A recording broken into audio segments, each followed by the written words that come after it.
A millionaire finds a little boy standing alone on a deserted country road. The child won't speak, just stares at him with wide, haunted eyes. But when the man leans closer, his heart nearly stops. Because the boy has a birthmark, the exact same one he's had since birth. How is that even possible? Who is this boy, and why does he feel like more than just a stranger? Before we get into the story, comment below where in the world you are watching from today. And if you like this story, don't forget to subscribe. The late afternoon sun cast long shadows across the rolling countryside as Michael Granger's gleaming black Escalade cut through the forgotten landscape. His knuckles whitened on the steering wheel, tension radiating through his rigid posture as his lawyer's solemn words continued to echo in his mind. "Your grandfather doesn't have much time left. You should come immediately." 10 years had passed since he'd last seen Elk Hollow's verdant hills and ancient gnarled oaks. 10 years of deliberately building a life that required no looking back. His phone buzzed again, the fourth time within the hour. But he deliberately ignored it, jaw tightening. Whatever office crises awaited him at Granger International could wait. This couldn't. With his GPS signal having failed miles back, only memory guided him through winding roads that triggered unwanted fragments of his past. Summer afternoons sketching under the shade of towering trees. Winter evenings spent watching snowfall blanket the estate in pristine white. He pushed these thoughts away with practiced efficiency, the same way he compartmentalized everything else that threatened his carefully constructed composure. The Granger estate finally appeared around a sharp bend, its once imposing iron gates now hanging slightly askew, their black paint flaking away in large patches. Weeds invaded the once immaculate gravel drive, and the formerly manicured hedges had grown wild and untamed, reaching toward the sky like desperate fingers. Michael entered the decade-old security code, surprised he still remembered it. The gates protested with a harsh metallic groan as they reluctantly opened, revealing the neglected mansion beyond a corridor of overgrown trees. "What a waste," he muttered under his breath, parking the luxury vehicle directly before the grand entrance with its dry, moss-covered fountain where water once danced. Grabbing his Italian leather briefcase, he straightened his silk tie with practiced precision and approached the massive front doors, each footstep stirring small clouds of dust from the untended walkway. The heavy oak door opened before his knuckles could make contact. Marlene stood there in the doorway, her silver hair still pulled back in its characteristic neat bun, her kind face more deeply lined than he remembered, but her warm expression entirely unchanged by the passing years. "Michael," she said softly, his name on her lips stirring something deep in his chest that he quickly, efficiently suppressed. "Hello, Marlene." His tone came out cold, clinical, exactly as he'd intended. "I wasn't sure you'd still be here after all this time." "Where else would I be?" She stepped aside, admitting him into the dusty, shadow-filled foyer. "The others left years ago, the gardeners, the staff, but this is home to me. Always has been." His expensive Italian shoes clicked sharply against the marble floor as he surveyed the faded grandeur around him. Once gleaming surfaces now dulled beneath a film of neglect. Crystal chandeliers draped in cobwebs, family portraits watching him with accusing eyes. "Your grandfather is resting upstairs," she said, hands clasped before her simple dress. "Would you like to see him now?" "Later. I need to review the paperwork with the estate attorney first. Is he here yet?" Michael's voice echoed in the emptiness of the once bustling entrance hall. Despite his firm intention to wait elsewhere, anywhere that held fewer memories, he found himself following Marlene up the grand staircase, each carpeted step unearthing long-buried memories that rose like ghosts from the floorboards. The familiar creak of the 17th step sent an involuntary shiver down his spine. His old bedroom remained preserved exactly as he'd left it a decade ago. Drafting table positioned strategically by the bay window, walls still covered with his intricate sketches of the estate grounds, portraits of staff members, detailed studies of light filtering through leaves. "You were so talented," Marlene said softly, lingering in the doorway as Michael stood frozen in the center of his past. "I always hoped you'd keep drawing. It brought you such peace." Art doesn't run international investment firms, he replied sharply, more defensive than he'd intended. We both know grandfather's thoughts on my hobby. Not practical, not profitable, not worthy of a Granger. After she left him with a gentle nod of understanding, Michael found himself drawn to examine his youthful artwork that had once captured everything he loved about this place. The texture of bark on the ancient oak, the way morning mist clung to the valley, the gentle lines around Marlene's eyes when she smiled. The estate attorney arrived promptly at 5, bringing with him documents requiring immediate signature. In the musty study that still smelled faintly of his grandfather's cigars, Michael methodically signed the papers that would transfer control of all Granger assets to him upon his grandfather's imminent death. Alone afterward in the gathering dusk, he poured 3 fingers of amber whiskey from a crystal decanter and stood at the window, watching tendrils of fog slowly engulf the grounds like ghostly fingers reclaiming the land. Somewhere in this house his grandfather was dying, and memories lurked in every shadow, waiting to ambush him when his guard slipped. Taking a long burning drink that did nothing to warm the cold emptiness inside him, Michael muttered to his reflection in the darkening glass, 2 days. Sign what needs signing, settle what needs settling, and I'm out of here for good. The fog continued its relentless advance, erasing the landscape beyond the window, while behind him, the big house held its breath, as if waiting for something long overdue to finally begin. The morning arrived with stubborn fog still clinging to the Granger estate, like an unwanted guest that refused to leave. Michael adjusted his silk tie in the ornate hallway mirror, his fingers working with practiced precision while he checked his phone one last time before heading out to meet the land surveyor. 3 missed calls from the office glowed on his screen. They could wait. The business empire wouldn't crumble in the few hours he'd be surveying his inheritance. The Escalade's powerful engine purred to life as Michael pulled away from the sprawling mansion. Through the rearview mirror, he watched the house grow smaller and more distant, its weathered stone facade gradually disappearing into the thick morning mist like a fading photograph. The fog hung so densely over the landscape that he had to drive slower than he'd like, squinting to make out the winding dirt roads at the edge of the property barely visible beyond the reach of his headlights. His GPS struggled to maintain a signal out here in the rural isolation, the screen flickering between directions and signal lost warnings. But Michael remembered these back roads well enough from childhood explorations. The property line stretched for miles in every direction, encompassing majestic old growth forest with towering oaks and pines, rolling meadows dotted with wildflowers, and even a small, pristine lake that sparkled like a jewel on sunny days. All of it would make excellent real estate for development. Premium housing with nature views that would sell for millions once he got the paperwork sorted out and the zoning changed. The radio crackled with irritating static as he turned onto one of the narrower roads that bordered the eastern edge of the estate, the signal weakening the further he drove from civilization. Michael switched it off with an impatient tap, preferring the silence to the disruption. The fog seemed to grow thicker here, pressing against the windows like pale, ghostly hands trying to reach inside. Gnarled branches from overhanging trees scraped against the roof of the car like skeletal fingers, their leaves dripping with heavy morning dew that pattered softly on the metal. As he rounded a sharp bend in the road, something bright yellow suddenly flashed in his headlights, a splash of color in the gray world. Michael's foot slammed on the brake pedal instinctively, the Escalade's tires sliding slightly on the damp dirt as anti-lock brakes engaged. His heart hammered against his ribs like a trapped animal as the luxury SUV came to an abrupt stop, mere feet from a small figure standing motionless in the middle of the road. It was a boy. Michael blinked hard, rubbed his eyes, then blinked again. But the child remained. He stood perfectly still in the swirling fog, wearing a faded yellow hoodie that seemed much too thin for the morning chill, the fabric worn at the elbows and frayed at the cuffs.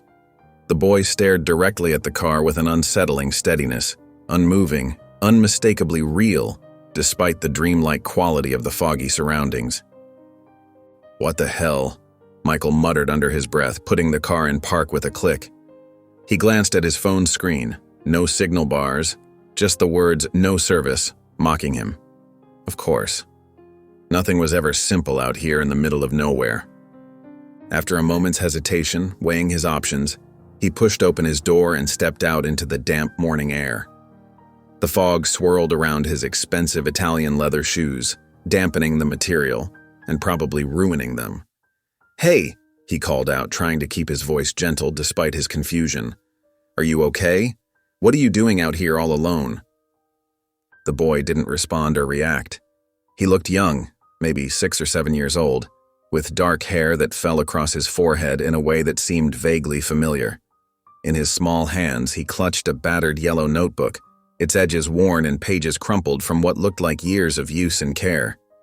Michael took a few careful steps forward, gravel crunching under his feet. "Are you lost?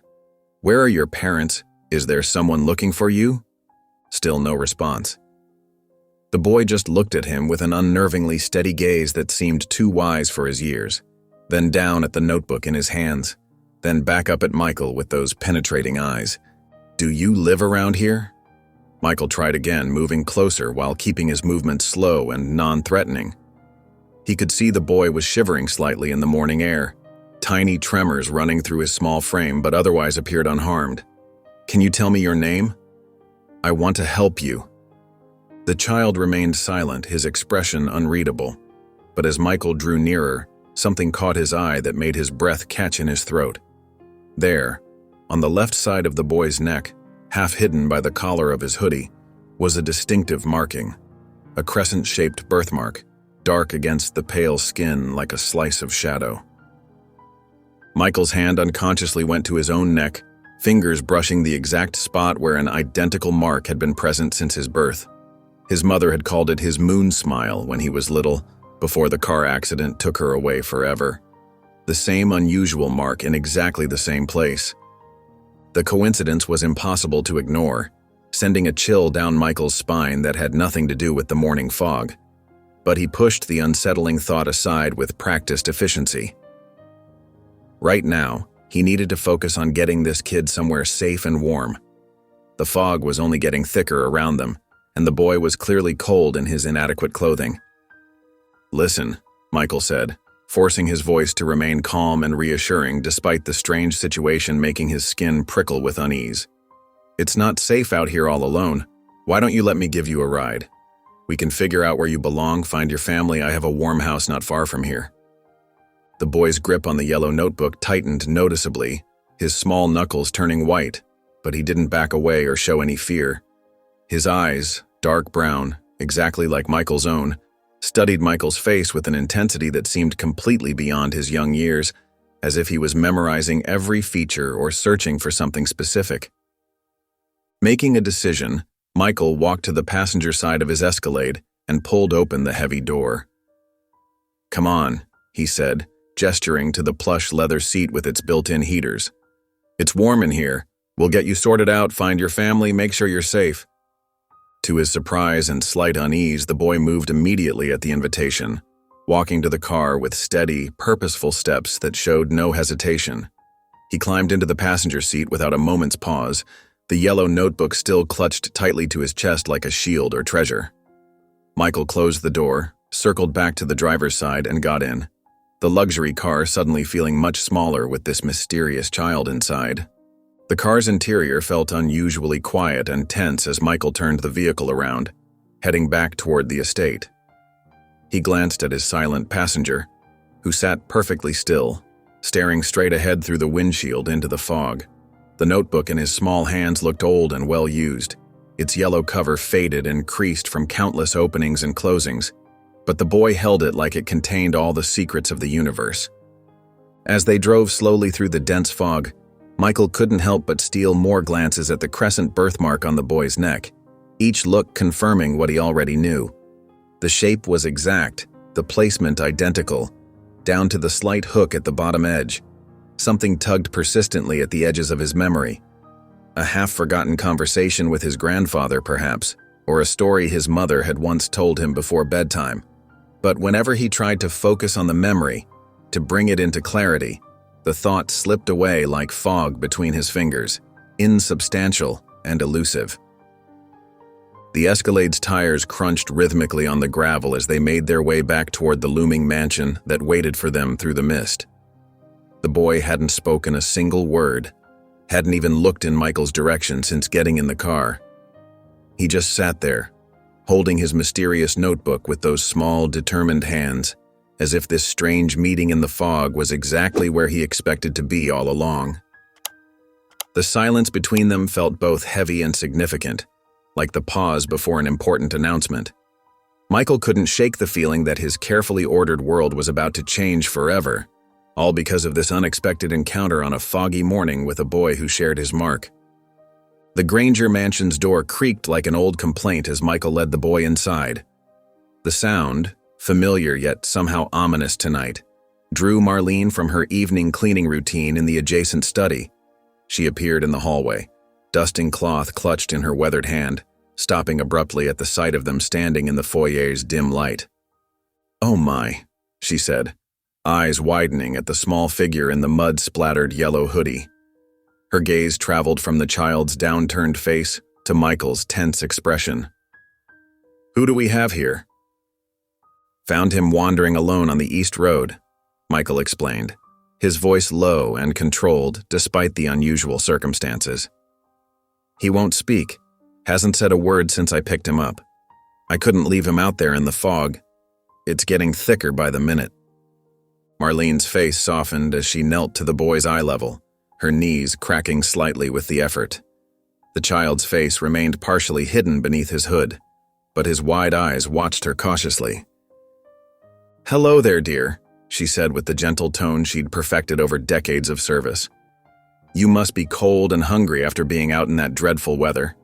How about some hot cocoa to warm you up? I might even have some cookies tucked away." The boy clutched his battered yellow notebook tighter against his chest, but his eyes sparked with interest as Marlene straightened up and headed toward the kitchen. Michael placed a hesitant hand on the child's shoulder, guiding him after her. He couldn't help noticing the trail of small mud prints the child's worn sneakers left on the polished hardwood floor, little evidence of the outside world breaching the mansion's isolation. The kitchen remained one of the few genuinely well-maintained rooms in the sprawling house, warm with copper-bottomed pots hanging from the ceiling and herbs drying on twine near the window. Marlene moved with practiced efficiency, pulling milk from the refrigerator and cocoa powder from the pantry, occasionally glancing at their silent visitor. She gestured toward the sturdy wooden table that had served 3 generations of Grangers. Michael nodded at the boy, who climbed onto a chair, carefully placing his notebook on the table before him like a shield. "Can you tell us your name?" Michael tried again, keeping his voice deliberately gentle. No response came from the child, not even a shake of his head. "Where do you live? Are your parents looking for you?" Still nothing. The boy just watched the steam rising from the pot of milk on the stove, his small fingers tracing invisible patterns on the tabletop. Sensing the futility, Marlene quietly retrieved a box of crayons and some blank paper from a drawer. She set them before the child without comment. The boy immediately began drawing with surprising concentration, his small hand moving with purpose across the page. "Well," Marlene said, serving 2 mugs of cocoa topped with tiny marshmallows, "he certainly seems comfortable here." Her tone carried something unreadable, concern mixed with what seemed like recognition, perhaps even a hint of worry that made Michael glance at her sharply. While the boy drew, Michael carefully picked up the yellow notebook. The cover was worn soft at the edges, suggesting frequent handling. Inside were simple but confidently drawn pictures, everyday scenes captured with childish but unmistakable talent. A small house surrounded by wildflowers, trees with a tire swing hanging from a sturdy branch, a red barn that looked eerily similar to their own stable on the east property. Then came portraits, page after page, of the same woman with long dark hair and kind eyes that stirred something deep in Michael's memory. The drawings showed her laughing, reading, standing beneath an apple tree with arms outstretched. On the inside cover, faded pencil marks spelled a name in a flowing adult hand: Jessa. The name hit Michael like a physical blow, forcing the air from his lungs. Jessa from the stables that last golden summer before business school. Jessa with paint-stained fingers and dreams of art school who'd vanished without explanation, leaving his heart broken and his grandfather's warnings about unsuitable attachments ringing in his ears. Michael studied the boy more carefully now. The shape of his eyes, the determined set of his small jaw, and particularly the crescent-shaped birthmark visible just below his ear when he tilted his head to reach for his cocoa. The timing fit perfectly. 7 years since that summer, and the boy looked about 6 or 7. "Marlene," he said quietly, meeting her knowing gaze. "The boy needs rest after whatever he's been through today. Can you set him up in the blue guest room? It's closest to yours." After Marlene led the drowsy child upstairs, Michael retreated to the library, pulling out dusty photo albums from the cabinet beneath the window seat. He found what he was looking for in the summer barbecue pictures from 7 years ago, Jessa laughing as she painted a mural on the stable wall, her dark hair pulled back, her smile bright enough to light the entire frame. He spent hours hunched over his laptop, searching records online, following digital breadcrumbs until he finally confirmed his growing suspicion with a birth certificate and a death record that made his stomach clench with grief and regret. He compared the album photo with the boy's drawings. Undeniably the same woman, captured with remarkable accuracy considering the artist's age. The matching crescent birthmarks, the timing of events, Jessa's sudden disappearance, and his grandfather's smug satisfaction afterward, all pointed to one inescapable conclusion that both terrified and strangely comforted him. Through the library window he could see lights still glowing in the blue guest room where the boy, possibly his son, now slept, while fog pressed against the glass like a living thing, offering no answers but plenty of questions that would need facing in the harsh light of morning. The next morning dawned gray and misty, much like the day Michael had first arrived at the estate. He sat at the kitchen table, stirring his coffee absently while waiting for Marlene to finish preparing breakfast. His phone lay next to him, displaying the contact information for a private medical facility in the nearby city of Cedar Grove. Dr. Sarah Chen was an old college acquaintance who now ran a sophisticated testing laboratory. She had agreed to rush a DNA test as a personal favor, no questions asked. Michael had already arranged for a courier to pick up the samples within the hour. He glanced at the ceiling, knowing the boy was still asleep in the guest room above. The yellow notebook lay on the counter where it had been left the night before, its worn edges catching the early morning light. Michael touched it gently as if it might hold answers to the questions keeping him awake. Marlene's voice broke through his thoughts. "The boy needs his rest, Michael. Whatever you're planning can wait until he wakes up naturally." Michael stood, brushing off her concern. "It'll only take a minute, Marlene. I know what I'm doing." He climbed the stairs quietly, the testing kit tucked in his pocket. The guest room door was slightly ajar, and he could hear the soft, steady breathing of deep sleep. Michael pushed the door open slowly, wincing at a slight creak from the old hinges. The boy lay curled on his side, one hand still clutching a crayon that had left a small blue mark on the white pillowcase. Michael approached the bed carefully, removing the sealed swab from its sterile package. His hands were steady as he gently brushed the swab against the inside of the boy's cheek. The child stirred slightly but didn't wake. When Michael returned to the kitchen, Marlene was waiting with her arms crossed. "Would you care to explain what that was about?" "Just a routine health check," Michael replied, sealing the sample in its protective case. "Nothing to worry about." Marlene's expression showed she didn't believe him, but she didn't press further. She simply watched as he handed the package to the courier who arrived precisely on schedule. Once the samples were on their way, Michael retreated to the library with his laptop. The estate's Wi-Fi crawled at an agonizing pace, but he barely noticed as he dove into his search. He pulled up birth records, hospital databases, and social service records from every surrounding state. Hours passed. Coffee grew cold beside him. The sun climbed higher in the sky, casting long shadows through the library's dusty windows. Michael's eyes burned from staring at the screen, but he couldn't stop. He had to know what happened to Jessa after she disappeared. The breakthrough came in the early afternoon. A death certificate from a small clinic in Morton County, 3 states over. Michael's hands shook as he downloaded the document. The details were sparse but devastating. Jessa Marie Collins, age 20. Cause of death: complications during childbirth. The date was just months after Michael had left for business school. His throat tightened as he read further. The baby boy had been marked as unclaimed and transferred to state custody. There were no family members listed as contacts, no mention of a father. The trail of foster care records that followed painted a picture of a child passed from home to home, never staying in one place for long. Michael pushed back from the desk, running his hands through his hair. The timing aligned perfectly with his last summer with Jessa. She must have discovered she was pregnant after he left. But why hadn't she told him? Why hadn't anyone told him? A nagging suspicion grew in his mind. His grandfather, William Granger, had always been obsessed with the family's reputation. He had made it clear that Michael was to focus on his business education, not waste time with temporary distractions like art or romance with the stable girl.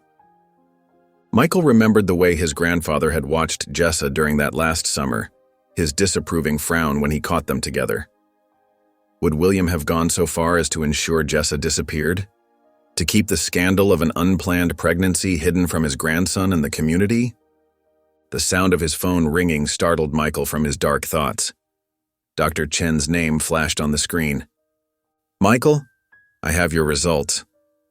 He gripped the phone tighter. "That was fast. I put it through as urgent like you asked. The comparison analysis is complete." There was a pause. "Michael, it's a 99.9% match. The boy is your biological son." The words hung in the air like physical things. Michael's free hand pressed flat against the desk, steadying himself. "I can send you the full report," Dr. Chen continued, but Michael barely heard her. "Thank you," he managed to say, ending the call. The library seemed suddenly too small, too confined. Michael closed his laptop slowly, his movements mechanical. From somewhere upstairs came the familiar sound of crayons scratching on paper, a sound that now carried so much more weight, so much more meaning. He walked to the window, looking out at the fog that still clung to the distant hills. The boy, his son, was no longer just a mysterious child who had appeared on the road. He had a name, somewhere in those foster care records. Alexander. "Alexander," Michael whispered, testing the name in the quiet of the library. It felt right somehow, like a key fitting into a lock he hadn't known was there. The scratching sound continued above, each stroke of crayon now a reminder of Jessa's artistic spirit living on in their child. A child who had somehow found his way home, against all odds, on the very week Michael had returned to the estate. Michael's reflection in the window looked back at him, showing the same crescent birthmark that marked his son's neck. No longer just a coincidence, but a sign of their connection, a connection that had survived secrets, separation, and loss. The sound of footsteps in the hallway made him turn. Through the open door, he caught a glimpse of yellow fabric, Alexander's hoodie, as the boy passed by, probably heading to the kitchen where Marlene would undoubtedly have a snack waiting. Michael remained rooted in place, overwhelmed by the weight of truth and responsibility that now rested on his shoulders. Morning sunlight streamed through the kitchen windows, carrying the rich, comforting aromas of maple syrup and melted butter throughout the room. Michael leaned against the doorframe, watching Marlene's practiced movements as she flipped golden brown pancakes on the sizzling griddle. Her hands moved with the confidence of decades spent in this kitchen, each flip perfectly timed. At the oak table, worn smooth from generations of family meals, Alexander hunched over his yellow notebook, his small fingers gripping a blue crayon with intense concentration. The boy's dark, wavy hair fell across his forehead as he worked, reminding Michael so powerfully of Jessa that his chest tightened. Yesterday's DNA results sat like a weight in his pocket, the scientific confirmation feeling both overwhelmingly new and somehow deeply intuitively right. Steam rose from the stack of pancakes as Michael grabbed a ceramic plate from the cabinet. He accepted 3 perfectly browned pancakes from Marlene, who gave him a meaningful look but said nothing. Michael hesitated before sliding into the chair beside Alexander. The boy's crayon paused mid-stroke, his small hand freezing over the paper, though he didn't look up. His shoulders tensed slightly, as if bracing himself. "Is your name Alexander?" Michael asked, keeping his voice soft and gentle, afraid that speaking too loudly might shatter the fragile moment. The kitchen fell quiet. Even Marlene stopped her movements at the stove, the only sound the faint ticking of the old wall clock and the occasional bird chirping outside. After what felt like an eternity, Alexander nodded once, a small, almost imperceptible movement, but unmistakable. It was his first direct response since appearing mysteriously on that rain-soaked road 3 days ago. That's a good name. Strong. Michael smiled, trying to hide how much that simple nod had affected him. Would you like some syrup on your pancakes? They're really good with syrup. Alexander paused, then slowly pushed his untouched plate toward Michael, his eyes still fixed on his drawing. Michael carefully drizzled amber maple syrup in a spiral pattern, watching as it pooled and spread across the warm pancakes. He cut them into neat, bite-sized squares the way his own mother had done for him long ago. Can you tell me where you've been staying? Before you came here? Michael asked, keeping his tone conversational and gentle. He slid the plate back toward Alexander. Did someone bring you to that road where I found you? Alexander picked up his fork but continued drawing with his other hand, his silence now seeming deliberate rather than born of fear. His small fingers moved with surprising precision across the page, adding details to what appeared to be a house. Marlene set down a small glass of milk beside Alexander's plate and touched the boy's shoulder with tender familiarity. Give him time, Michael, she said quietly. He'll tell you when he's ready. Some stories take a while to find their words.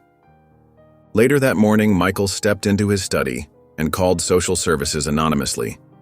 The knot in his stomach tightened when he learned that no child matching Alexander's description had been reported missing anywhere in the county. The question of where the boy had come from and how he'd found his way to Michael's road remained a troubling mystery. That afternoon, in the narrow privacy of the pantry, Marlene confronted him between shelves of preserved fruits and dry goods.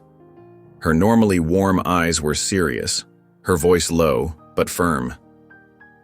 If you're keeping him here, Michael, stop lying to yourself about what this is, she said, arranging cans with more force than necessary. That boy needs certainty, not confusion. I'm not lying, Michael protested weakly, though the words felt hollow even to his own ears. Then why the anonymous calls? Why haven't you told anyone about the DNA test? Why are you hiding him away like some secret? Each question landed like a gentle but unyielding blow.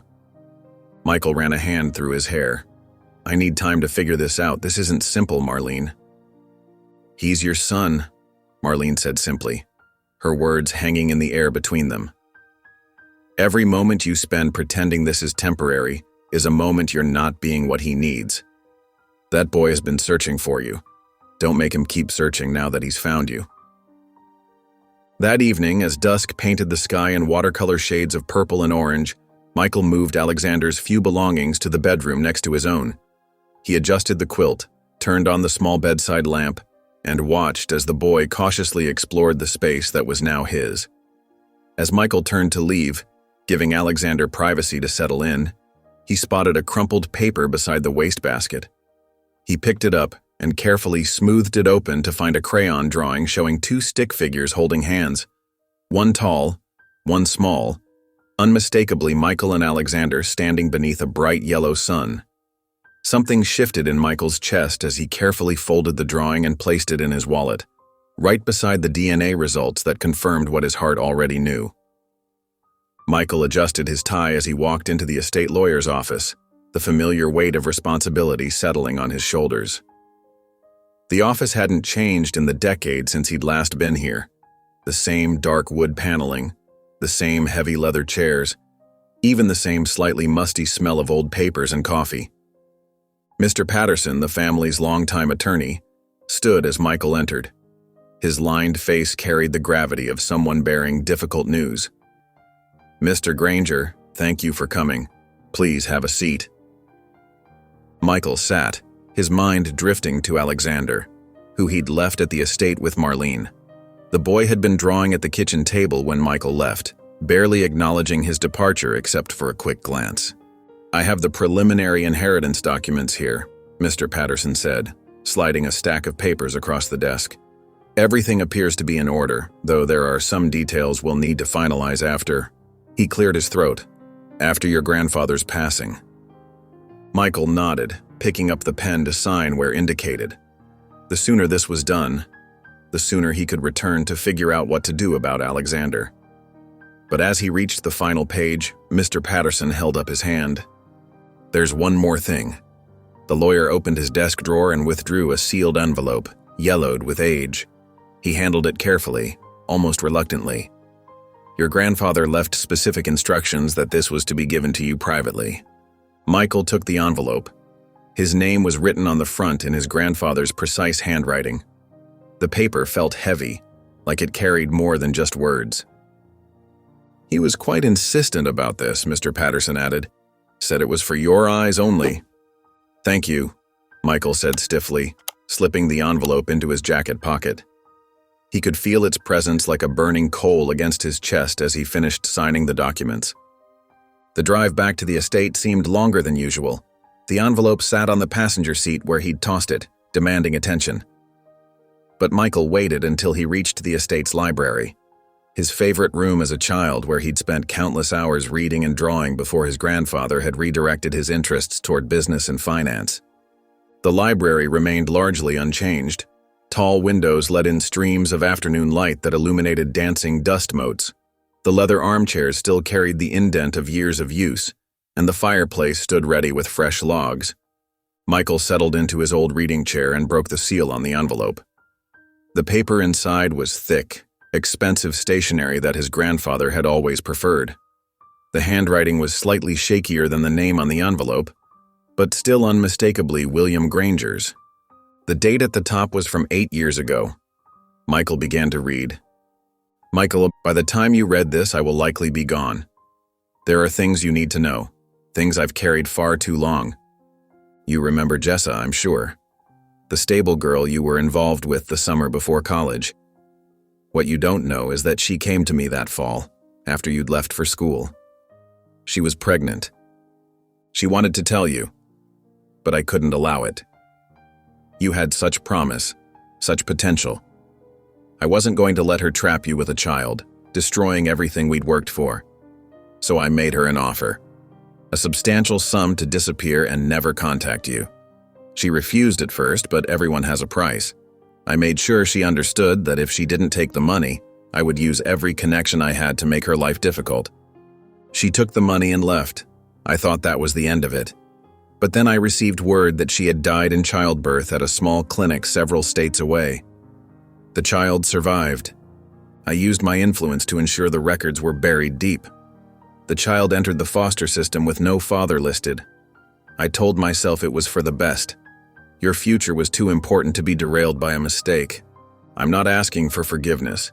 I did what I believed was necessary to protect our family's legacy. But as I face my own mortality, I find I cannot take this secret to my grave. The child would be 7 now. I don't know where he is, and perhaps that's for the best. But you deserve to know the truth.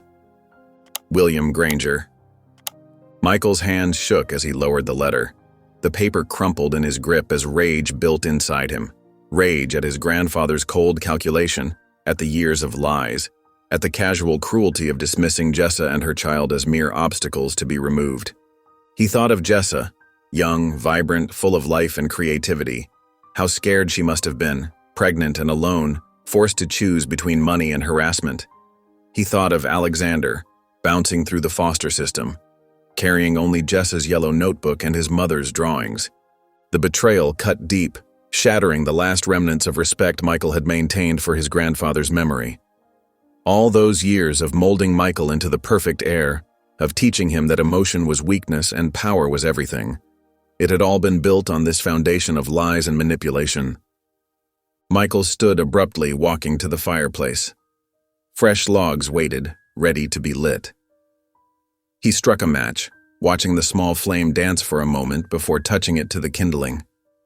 The fire caught quickly, spreading across the dry wood. With deliberate movements, Michael tore the letter in half, then in quarters. Each piece he dropped into the growing flames, watching as his grandfather's confession curled and blackened, turning to ash. A small sound made him turn. Alexander stood in the doorway, rubbing his eyes sleepily. He must have dozed off on the library couch while waiting for Michael to return.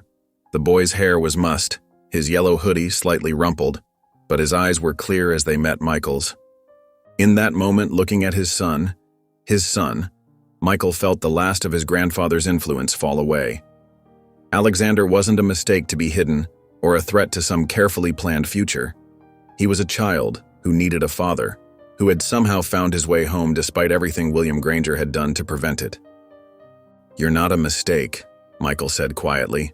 The words meant as much for himself as for the sleeping boy. "You never were."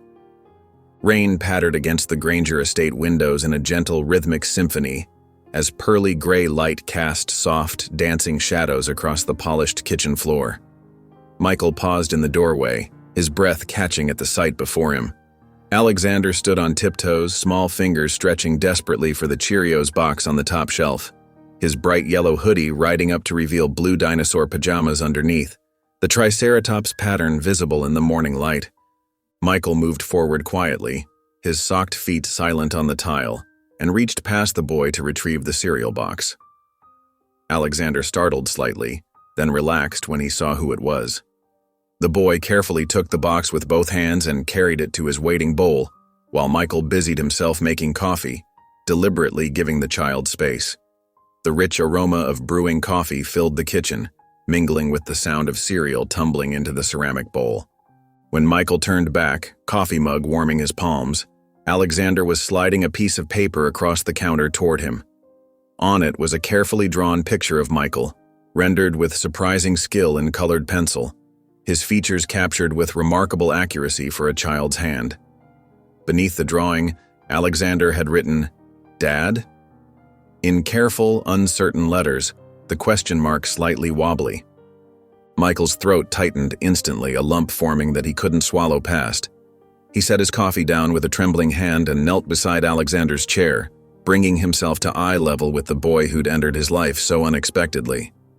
"Yes," he said softly, his voice barely audible above the rain, as he met his son's searching eyes. "I'm your dad, if that's okay with you." Alexander's face transformed in that moment. His smile, his first real one since arriving at the estate, spread slowly across his features, lighting up his eyes and revealing a dimple in his left cheek.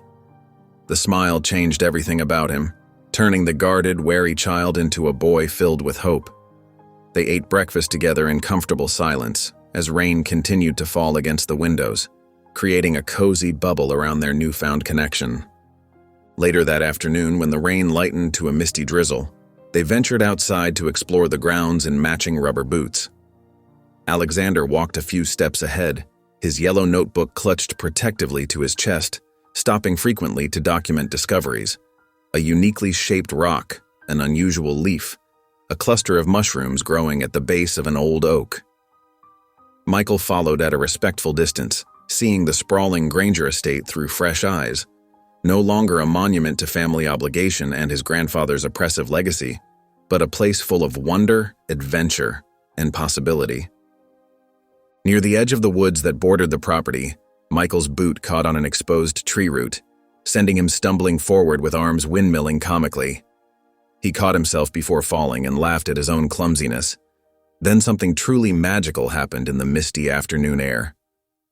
"Funny," Alexander whispered, the word barely audible but unmistakable, his first spoken word since arriving at the estate 3 weeks ago.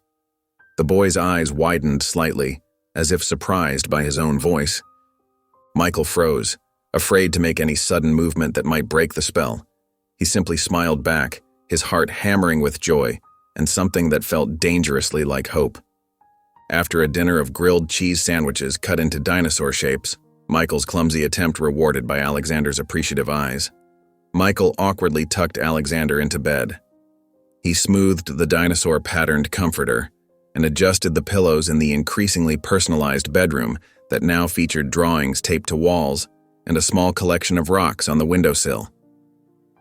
"Good night," Michael said, hovering uncertainly by the bedside, still learning the rhythms of fatherhood one tentative step at a time. "Good night, Dad," Alexander replied clearly, the words flowing with surprising ease from the previously silent child. In the hallway, Michael stopped dead in his tracks, one hand braced against the wall as tears welled up unexpectedly in his eyes. Those two simple words, "Good night, Dad," represented everything he never knew he was missing. Trust freely given, acceptance without conditions, and the beginning of a relationship he hadn't realized he desperately needed. The rain outside had stopped, and in its place, stars were beginning to appear in the clearing night sky. The morning sun cast long shadows through the estate's tall windows when a sharp knock echoed through the foyer. Michael had been helping Alexander with a new drawing in the kitchen. Both of them bent over the yellow notebook when the sound made them freeze. Michael's heart rate quickened. They weren't expecting visitors. He stood slowly, trying to keep his movements casual. "Stay here," he whispered to Alexander, who had already shrunk back in his chair, gripping his pencil tightly. The knock came again, more insistent this time. Michael straightened his shirt and walked to the front door, his footsteps echoing on the hardwood floors. Through the beveled glass panels, he could make out the shape of a woman in professional attire. When he opened the door, he found himself facing a woman in her mid-40s with kind but shrewd eyes. She wore a navy blazer and carried a leather portfolio under her arm. Her silver-streaked hair was pulled back in a neat bun, and she held herself with the composed authority of someone used to handling difficult situations. "Good morning," she said, her voice warm but businesslike. "I'm Marla Reyes from Child Protective Services." She held up an official ID badge. "May I come in?" Michael's mouth went dry, but he maintained his composure. "Of course," he said, stepping back to let her enter. His mind raced through possibilities, trying to figure out who might have seen Alexander. Marla's eyes scanned the foyer as she stepped inside, taking in details with practiced efficiency. "Mr. Granger, we received a report from a neighbor who noticed a child on the property." She paused, watching his reaction carefully. "Are you currently fostering anyone?" Michael's hands felt clammy. He'd known this moment might come, but he'd hoped for more time. "No," he said, keeping his voice steady. "No fostering."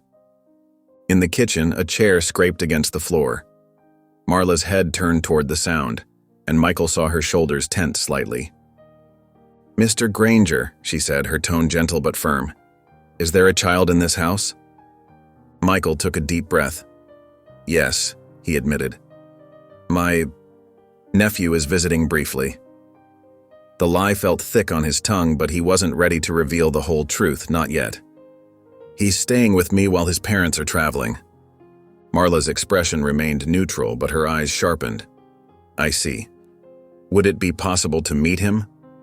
Before Michael could respond, Alexander appeared in the doorway of the kitchen, his yellow notebook clutched to his chest like a shield. He looked even smaller than usual, swimming in his oversized hoodie. "This is Alexander," Michael said, fighting the urge to step between the boy and Marla. "Alexander, this is Ms. Reyes. She's here to make sure you're okay." Marla knelt down to Alexander's level, her movements slow and deliberate. "Hello, Alexander," she said softly. "That's a nice notebook you have there. Do you like to draw?" Alexander nodded slightly but didn't speak.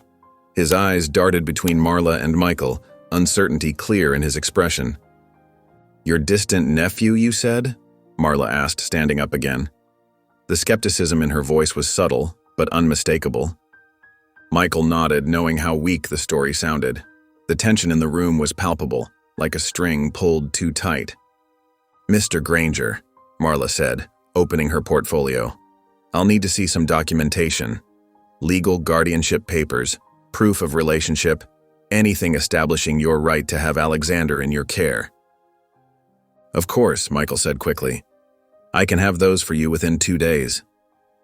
Marla studied him for a long moment, her expression softening slightly. "Mr. Granger," she said, lowering her voice, "I've been doing this job for 20 years. I can tell when someone is trying to protect a child." She glanced at Alexander, who had edged closer to Michael. "But if he's your child, you need to make it legal.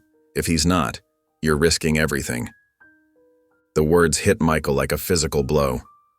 He looked down at Alexander, who had pressed against his side, small fingers gripping the edge of his sweater.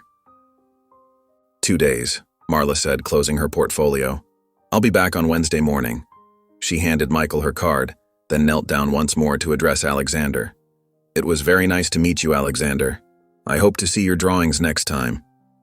After showing Marla out, Michael stood with his forehead pressed against the cool wood of the front door, trying to steady his breathing. Behind him, Alexander's presence was like a quiet flame, warming the space between them. Michael pulled out his phone and scrolled through his contacts until he found his lawyer's number. He pressed dial before he could second-guess himself. The phone rang twice before a familiar voice answered. James Mitchell speaking. "James, it's Michael Granger," he said, his voice flat and determined. "I want to file for full custody." There was a pause on the other end of the line. "You're sure?" James asked carefully. Michael turned and looked down the hallway toward Alexander's room, where artwork now covered the walls and toys were scattered across the floor. The sight of that space, transforming from a sterile guest room into a child's sanctuary, made his chest tighten. "Absolutely," he said, and for the first time in years he felt completely certain about something. The morning sun had barely cleared the hills when Michael eased his Escalade onto the main road, leaving the estate behind. His knuckles were white on the steering wheel as he navigated the familiar curves, his mind racing through all the documents tucked safely in his leather portfolio on the passenger seat. He'd left Alexander at the breakfast table with Marlene, the boy's yellow notebook open to a fresh page. "I'll be back soon," Michael had promised, trying to keep his voice light despite the anxiety churning in his stomach. Alexander had simply nodded, already absorbed in a new drawing. The law office was located in a converted Victorian house on the outskirts of the neighboring town. Its red brick exterior and white trim looked warm and inviting. But Michael's steps felt heavy as he climbed the wooden porch stairs. A brass plaque beside the door read, "Family Law Associates." Inside, the reception area smelled of coffee and old wood. The receptionist, a middle-aged woman with reading glasses perched on her nose, looked up from her computer. "Mr. Granger? Mrs. Henderson is expecting you." Michael was led down a hallway lined with framed diplomas to a sunny corner office. Patricia Henderson stood to greet him, her handshake firm and professional. She was shorter than Michael had expected, but her presence filled the room with quiet authority. "Please sit," she said, gesturing to a leather chair across from her desk. "James briefed me on your situation. You have the documentation we discussed?" Michael opened his portfolio and began laying out papers one by one. The DNA test results, Jessa's death certificate, his own identification and financial records. Each document felt like another piece of a puzzle he was only beginning to understand. Mrs. Henderson examined each paper carefully, making notes on a yellow legal pad. When she looked up, her expression was thoughtful. "Mr. Granger, I want to be very clear about what we're facing here. While the DNA test establishes biological paternity, legally speaking, you're starting from scratch." She pulled out a thick folder and opened it. "I've accessed what records I could find on Alexander, because you weren't listed on the birth certificate, and because he entered the foster system as an abandoned infant. Establishing legal custody will require several steps." Michael leaned forward, his throat tight. "What exactly does that mean?" "First," Mrs. Henderson said, ticking points off on her fingers, "we'll need to file a petition for paternity with the court. The DNA test will help, but we'll need to provide additional evidence of your ability to provide stable care. That means background checks, financial statements, home studies." She paused, shuffling through some papers. "There will be a temporary custody hearing, given the circumstances, that Alexander is currently staying with you without official authorization. We need to move quickly on this. The court will want to ensure the child's safety and well-being." Michael's jaw clenched. "He is safe. He's my son." Mrs. Henderson's expression softened slightly. "I understand, but we need to prove that to the court's satisfaction." She pulled out another document. "There's something else you should know. In the foster system, Alexander has no formal surname. He's listed simply as Alex J., presumably for Jessa, though that's not officially documented." The revelation hit Michael like a physical blow. No last name. Just another way the system had failed his son, another piece of identity stripped away. "Once paternity is established," Mrs. Henderson continued, "you'll have the right to petition for his name to be legally changed. But first, we need to focus on securing temporary custody." She spent the next hour walking Michael through the process, explaining each form, each requirement, each potential challenge they might face. Michael took careful notes, his handwriting unusually messy as he tried to capture every detail. "The good news," Mrs. Henderson said as their meeting drew to a close, "is that there's no competing custody claim. No other family members have ever come forward. And with your resources and stability, plus the DNA evidence, we have a strong case." She gathered the papers into a neat stack. "But Mr. Granger, this won't happen overnight. Are you prepared for that?" Michael met her gaze steadily. "I'll do whatever it takes, however long it takes." The drive back to the estate seemed longer than usual. Michael's mind kept circling back to Alexander, alone in the system for so long, not even having a proper last name. He thought about his own childhood in the massive house, surrounded by wealth but starved for real connection. The parallel made his chest ache. When he pulled up to the estate, he found Alexander and Marlene in the garden. The boy was carefully watering a row of wilting tomato plants while Marlene supervised from a nearby bench. The sight of such a normal domestic moment made Michael pause. Alexander looked up at the sound of the car, his face brightening slightly. He set down the watering can and walked over to meet Michael, his yellow notebook tucked under his arm, as always. Michael knelt down to Alexander's level, suddenly certain about what he needed to say. "I went to see a lawyer today," he said softly. "I'm making it official. You're staying with me." For a moment, Alexander just stood there, his eyes wide and searching. Then, without a word, he stepped forward and wrapped his thin arms around Michael's waist, pressing his face against Michael's chest. The gesture was so unexpected, so full of trust, that Michael felt his throat constrict with emotion. He placed a gentle hand on his son's back, feeling the steady rhythm of Alexander's breathing. "You're a Granger now," he whispered, and the words felt like a promise, like a key turning in a lock that had been rusted shut for years. Thunder rumbled in the distance as dark clouds gathered over Elk Hollow. The old estate creaked and settled as the wind picked up, whistling through gaps in the weathered window frames. Michael lay in his bed listening to the approaching storm, his mind still processing the day's meeting with the lawyer. The first drops of rain began to fall, pattering against the roof in an irregular rhythm. As the storm drew closer, the sporadic drops transformed into a steady downpour. Lightning flashed, illuminating Michael's room in brief, harsh bursts of white light. A particularly loud crack of thunder shook the house, and Michael heard it, the distinct sound of a door creaking open down the hall. He sat up, instantly alert. The floor was cold against his bare feet as he moved to his bedroom door and opened it. There, in the darkness of the hallway, stood Alexander. The boy's small frame was silhouetted against the wall, trembling visibly. Another flash of lightning revealed his face, eyes wide with fear, fingers clutching his yellow notebook like a shield against his chest. "Alexander?" Michael kept his voice soft, gentle. "Are you okay?" The boy shook his head, taking a small step backward as another thunderclap boomed overhead. His whole body flinched at the sound. "Hey, it's all right," Michael said, moving closer slowly. He could see Alexander's shoulders shaking, hear his quick, shallow breaths. "You don't have to go back to your room. Come on." Michael held out his hand, and after a moment's hesitation, Alexander took it. His small fingers were cold and trembling. Michael led him down the grand staircase to the den, where the massive stone fireplace dominated one wall. The room still smelled faintly of old books and leather from its days as his grandfather's study, but Michael had always found it oddly comforting. He guided Alexander to the large leather couch while he knelt by the fireplace. Years of disuse had left a thin layer of ash, but the wood in the rack beside it was still dry. Michael arranged several logs and some kindling, then struck a match. The flame caught quickly, and soon a warm fire was crackling in the hearth. Alexander watched every movement intently, jumping slightly each time thunder rolled overhead. Michael spotted an old quilt draped over a nearby armchair, one of Marlene's by the look of it, and wrapped it around both of them as he sat beside his son on the couch.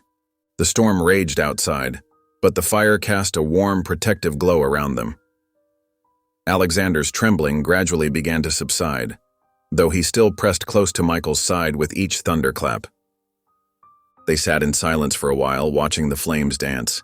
Then, so quietly Michael almost missed it, Alexander whispered, She sang to me when it rained. Michael's heart caught in his throat. It was the longest sentence Alexander had spoken since arriving, and the words carried such weight. He knew immediately who she was, Jessa. But what did he mean? When had she sung to him? Then Michael remembered reading about how babies could recognize sounds and voices they heard before birth. Had Jessa sung to Alexander while carrying him? The thought made his chest ache with a complex mixture of grief and tenderness. Without really thinking about it, Michael began to hum, a simple lullaby his mother had sung to him before she died. The melody was fuzzy in his memory, but the core of it remained, soft and soothing. He felt Alexander relax against him as the gentle tune mixed with the crackling of the fire. The boy's breathing gradually slowed and deepened. His grip on the yellow notebook loosened, and it slipped onto his lap. Michael continued humming, watching as Alexander's eyes grew heavy, then fluttered closed. Even after the boy had fallen asleep, Michael kept humming, afraid that stopping might wake him. Eventually, he let the melody fade, leaving only the sound of the rain and the popping of the fire. Alexander was curled against his side, face peaceful in sleep, one small hand still clutching the edge of the quilt. Michael looked down at his son's sleeping form and felt something shift inside him, a profound recognition of how easily this moment might never have existed. If Alexander hadn't appeared on that foggy road, if Michael had left the estate as planned, if his grandfather's schemes had succeeded completely, he would have missed knowing this remarkable, quiet boy who was his son. He would never have known about these simple, perfect moments of comfort in the middle of a storm. The fire cast dancing shadows on the walls as Michael sat there, holding his sleeping child. Outside, the storm continued its assault on the old estate, but inside this room, in this moment, there was only peace. Michael didn't move to return to his bedroom. He couldn't bring himself to disturb this fragile connection, this newfound trust. Instead, he adjusted the quilt to better cover Alexander and settled deeper into the couch. His son's steady breathing and the warmth of the fire began to lull him towards sleep, but he fought it off, wanting to hold on to this moment just a little longer. Lightning still flashed outside the windows, but Alexander no longer stirred at the sound. The yellow notebook lay forgotten in his lap, a constant companion finally set aside in the safety of his father's presence. Michael gently brushed a strand of hair from Alexander's forehead, marveling at how natural the gesture felt, how right. The storm showed no signs of letting up, but Michael didn't mind. He had everything he needed right here in this room, in this moment, as the fire burned low and his son slept peacefully beside him.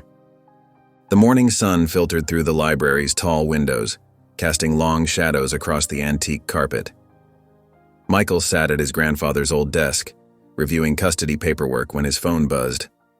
The screen displayed Marcus Chen, board chairman. Michael's jaw tightened, but he answered. "Michael, where the hell have you been?" Marcus's voice crackled through the speaker. "The Thompson Heights deal is falling apart. We've got investors breathing down our necks." Michael pinched the bridge of his nose. "I told Sandra I needed time to handle a family emergency." "Family emergency?" Marcus scoffed. "Word is you're holed up in that decrepit estate you always complained about. The board meeting is tomorrow, and we need those development proposals for Elk Hollow." "Things have changed," Michael said, his voice level despite the tension building in his chest. "I'm dealing with some unexpected—" "Listen," Marcus cut in. "I've known you since you were fresh out of business school. You've spent 3 years positioning yourself for the Thompson Heights project. Now you're going to throw it all away for what? Some nostalgia trip?" Through the library door, Michael caught a glimpse of Alexander passing by, yellow notebook tucked under his arm. The boy paused, looking at him with those observant eyes. "It's not that simple," Michael replied, turning away from the door. "I need more time to—" "The board isn't happy, Michael. Your grandfather might have founded this company, but that doesn't make you untouchable. Keep this up, and we're looking at a forced buyout." The threat hung in the air. 3 years ago, it would have terrified him. Now, it felt hollow. "I understand," Michael said flatly. "Do you?" Marcus's voice turned condescending. "Because from where I'm sitting, it looks like you're having some kind of fatherhood phase. Playing house with a kid you barely know? That's not the Michael Granger who built our West Coast division. Michael's free hand clenched into a fist. That Michael Granger was exactly who my grandfather wanted me to be. Maybe it's time for a change. Don't be naive, Marcus sneered. You really think you can just walk away from everything you've built? For what? To raise some... Choose your next words very carefully, Michael interrupted, his voice deadly quiet. A tense silence followed. The board meets tomorrow at 9, Marcus said finally. Be there or we'll proceed with the buyout process. The line went dead. Michael set the phone down harder than necessary. The sound echoed through the library, and he noticed Alexander still standing in the doorway, watching him with concern. Hey, Michael said, forcing a smile. Want to see something? He stood and walked to one of the library's built-in cabinets, pulling out an old leather portfolio. Inside were drawings from his childhood, sketches his grandfather had deemed wasteful distractions and archived away. Alexander approached cautiously, peering at the yellowed papers as Michael spread them across the desk. Among them was a detailed sketch of a treehouse, drawn when Michael was 12. The design was elaborate, with multiple levels and a rope bridge. I used to dream about building this, Michael explained, touching the faded pencil lines. There was this perfect oak tree down by the pond. My grandfather said it was impractical, said I should focus on learning the business instead. Alexander studied the drawing intently, then opened his yellow notebook to a blank page. He began to sketch, his small hand moving confidently across the paper. Michael watched in amazement as a new treehouse took shape, one that incorporated elements of his original design, but added something uniquely Alexander's. The boy drew large windows overlooking the pond, a small balcony for watching stars, and a special corner he labeled Art Space in his careful printing. It wasn't just a hideaway. It was a home among the branches. Michael looked at the drawing, then at his son, and something clicked into place. This wasn't just a sketch of a treehouse. It was a vision of what could be. Not a development project, but a future. A real home, built with love instead of obligation. He thought about the Thompson Heights deal, about the board meetings and profit margins and endless negotiations. He thought about his grandfather's legacy of cold ambition and calculated decisions. Then he looked at Alexander, still adding small details to his drawing, and knew what he had to do. Michael picked up his phone and dialed his lawyer's number. When the man answered, Michael's voice was clear and certain. Put the company shares up for sale, all of them. Mr. Granger, the lawyer sounded startled. That's your entire stake in the company. Are you sure you want to? I'm sure, Michael said, watching Alexander sketch a tiny easel in the treehouse's art corner. I'm not going back to that world. The afternoon sun cast long shadows across the Granger estate's back porch, where Michael sat beside Marlene in wooden rocking chairs. A breeze carried honeysuckle scent from the overgrown gardens, while Alexander slept inside, clutching his yellow notebook like a lifeline. The weathered boards beneath them creaked with each gentle push of their chairs, marking time in the heavy silence between them. Michael drummed his fingers against the armrest, the hollow tapping echoing his racing heartbeat. He'd been gathering courage for days to ask the question that had burned inside him since finding his grandfather's letter tucked away in the study desk drawer. Marlene, I need to ask you something, he finally said, his voice barely rising above the chirping of crickets that had begun their evening chorus. The elderly housekeeper's face remained gentle but guarded. Deep lines around her eyes spoke of decades of silent observation within these walls. She'd watched him grow from a sensitive boy who loved to draw into the hard-edged businessman his grandfather had demanded he become. Did you know about Jessa? About the baby? The words felt raw in his throat, exposed and vulnerable in the open air. Marlene's folded hands tightened in her lap, knuckles whitening against her dark skirt. Her eyes briefly closed, as if accessing memories she'd carefully stored away. I suspected. The way she left wasn't like her, too sudden, too final, and I saw how you both glowed together like you'd captured sunlight between you. Why didn't you say anything? Michael's voice cracked slightly, betraying the hurt beneath his controlled exterior. Your grandfather made it clear I was to stay out of it, Marlene's voice carried the weight of old regrets. He had ways of making sure people understood their place in his world. Michael's jaw tightened, a muscle flexing beneath his skin. He had no right. No, Marlene agreed, cutting him off gently. He didn't. She shifted in her chair and produced a yellowed envelope from her apron pocket, its edges soft from years of handling. I found this years ago, hidden in a stable ledger where she used to record the horse's care. Michael took it with trembling fingers, feeling as though he were reaching across time itself. Inside was Jess's letter, her flowing handwriting explaining how his grandfather had convinced her to leave for Michael's future, painting a picture of the ruin that would follow if she stayed. He thought you'd throw away the business empire he planned if you knew, Marlene said softly, her eyes watching Michael's face as he absorbed the painful truth. He couldn't see there are different kinds of legacies in this world, ones that matter far more than money or property deeds. He was wrong about everything, Michael said roughly, carefully folding the letter and pressing it against his chest. The paper felt warm against his skin, as if it carried some essence of Jessa still. Your grandfather loved you, Michael, but he only knew how to show it through control. She glanced toward the house where Alexander slept.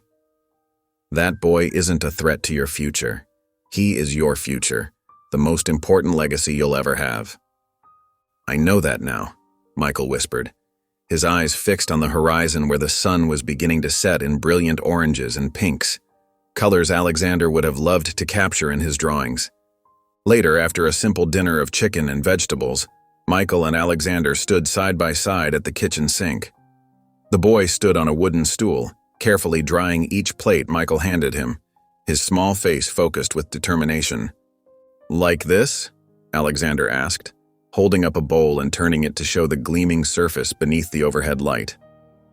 Perfect, Michael replied, adding another squirt of soap that created a mountain of bubbles in the sink water. He watched as Alexander's eyes widened with delight at the iridescent spheres catching the light. With a playful smile, Michael blew a handful of bubbles toward Alexander, who giggled and splashed water back in retaliation. Soon, bubbles covered the tile floor and their shirts were soaked through, water dripping from Michael's rolled-up sleeves. Oops, Alexander grinned mischievously, his eyes sparkling with a joy Michael hadn't seen before. Those eyes, Jessa's eyes, now filled with trust and belonging instead of fear. Looking at the mess around them, soap suds sliding down cabinet doors and puddles reflecting the warm kitchen light, Michael felt the old house finally becoming a home. The walls that had once seemed to echo with his grandfather's stern expectations now resonated with something entirely different, warm and bright, with his son's unrestrained laughter and their shared joy in simple moments together. The morning sun filtered through the study's heavy curtains as Michael sat at his grandfather's old desk, reviewing custody paperwork. The phone's sharp ring cut through the quiet, making him jump slightly. When he saw Marla Reyes's name on the caller ID, his stomach tightened. "Mr. Granger," she began, her tone professional but not unkind. "I'm calling to inform you that a family court caseworker will be conducting a formal evaluation tomorrow morning. This is standard procedure before we can approve temporary custody." Michael's hand gripped the phone tighter. "I understand. What time should we expect them?" 9 a.m. sharp, Marla replied. "They'll need to see Alexander's living space, interview you both separately, and review your preparation for guardianship. Have you completed the personal statement we requested?" Michael glanced at the blank document open on his laptop. "Working on it now." "Good. Make sure it's thorough. They'll want to understand why you've suddenly decided to become a full-time guardian." There was a pause before she added, "Be honest, Mr. Granger. The court appreciates authenticity more than perfection." After ending the call, Michael stood at the window watching Alexander in the garden below. The boy was carefully arranging stones in a pattern only he understood, his yellow notebook never far from reach. The sight filled Michael with equal parts love and terror. He couldn't bear the thought of losing him now. He spent the next few hours in a flurry of activity. The estate, while grand, had grown shabby in places. He worked with Marlene to clean Alexander's room properly, organizing the growing collection of drawings that covered every surface. They moved in a proper desk for his art supplies, arranged his clothes in the dresser, and added cheerful touches that made the space feel more like a child's room than a guest suite. In his office, Michael's lawyer helped him organize the necessary documentation: DNA test results, birth records, financial statements, character references, and preliminary custody papers. Everything had to be perfect. The personal statement proved more challenging. Michael stared at the blank screen, trying to find words to explain a decision that had come from his heart rather than his head. Finally, he began typing. 8 days ago, I was a different person. I was successful by most measures, CEO of a growing company, wealthy, respected in business circles, but I was also empty, following a path chosen for me by others. Then I found Alexander, or perhaps he found me, and everything changed. I learned that my grandfather had hidden his existence from me, had deliberately separated me from his mother, and denied me the chance to be a father. I could have responded with anger or rejection. Instead, I discovered something unexpected. I wanted to be his father. Not out of obligation or guilt, but because in his quiet strength, his artistic soul, and his resilient spirit, I see not just echoes of myself, but the possibility of something better. I'm not perfect. I'm learning every day what it means to be a parent. But I can offer Alexander what he needs most: stability, understanding, and unconditional love. I can give him a home where his creativity is celebrated, not suppressed. Most importantly, I can break the cycle of emotional distance that marked my own upbringing and give him the freedom to become himself. Michael read it over several times before saving it. It wasn't polished or corporate, but it was true. In the late afternoon, he found Alexander in the library drawing as usual. Michael sat down beside him on the window seat, taking a moment to gather his thoughts. "Alex," he said gently, using the nickname that had begun to feel natural. "We need to talk about something important." Alexander looked up, his pencil pausing mid-stroke. His eyes held that watchful expression that sometimes made him seem older than his years. "Tomorrow morning, someone is coming to visit us," Michael explained. "They work for the court, and their job is to make sure you're safe and happy here with me." Alexander's hand tightened around his pencil. "Will they take me away?" The question hit Michael like a physical blow. He slid off the window seat to kneel in front of his son, meeting those worried eyes directly. "Not if I can help it," Michael promised firmly. "I'm doing everything I can to make sure you stay right here, where you belong, but I need your help tomorrow. Can you be brave and answer their questions honestly?" Alexander nodded slowly. "Can I show them my drawings?" "Of course you can," Michael smiled, relieved by his son's resilience. "Show them anything you want them to see." That evening, after a dinner of spaghetti, which left both of them wearing more sauce than strictly necessary, they settled in the den. Michael built a fire, more for comfort than warmth in the mild spring evening. Alexander sat cross-legged on the hearthrug, his yellow notebook open before him, working intently on something. Michael watched him draw, marveling at how naturally they'd fallen into these quiet routines. The crackling fire, the scratch of pencil on paper, the comfortable silence between them. It felt like they'd been doing this forever instead of just over a week. After a while, Alexander carefully tore the page from his notebook and handed it to Michael. It was a drawing of the two of them standing in front of the estate. The details were simple but touching. Michael's tall figure holding Alexander's smaller hand, the house behind them drawn with careful attention to its distinctive windows and wraparound porch. But what made Michael's throat tight was the words written in careful block letters at the top of the page. "My dad." The morning sun cast long shadows across the estate's front steps as Michael straightened his collar one final time. At precisely 9 o'clock, a silver Honda pulled up the gravel driveway. A woman in her mid-40s emerged, carrying a leather portfolio and tablet. Her appearance was professional but approachable: neat gray blazer, practical shoes, and kind eyes behind wire-rimmed glasses. "Mr. Granger?" she called as she approached. "I'm Denise Caro from Family Court Services." Michael met her at the bottom of the steps, extending his hand. "Thank you for coming. Please call me Michael." "Where's Alexander?" she asked, glancing around as they entered the foyer. "In the library." It's his favorite room, Michael explained, leading the way. He's been up since dawn, organizing his drawings to show you. They found Alexander seated at a low table near the window, his yellow notebook and a neat stack of drawings arranged before him. He looked up as they entered, his expression cautious, but not fearful. Denise approached slowly, crouching down to his eye level a few feet away. "Hello, Alexander. I'm Denise. I heard you like to draw. Would you mind if we talked and drew together for a while?" Alexander glanced at Michael, who nodded encouragingly. The boy pushed a fresh piece of paper and some colored pencils toward Denise. "I'll leave you two to get acquainted," Michael said, though it took considerable effort to step away. "I'll be in the kitchen when you're ready for the house tour." In the kitchen, Michael busied himself making coffee, straining to hear the soft murmur of voices from the library.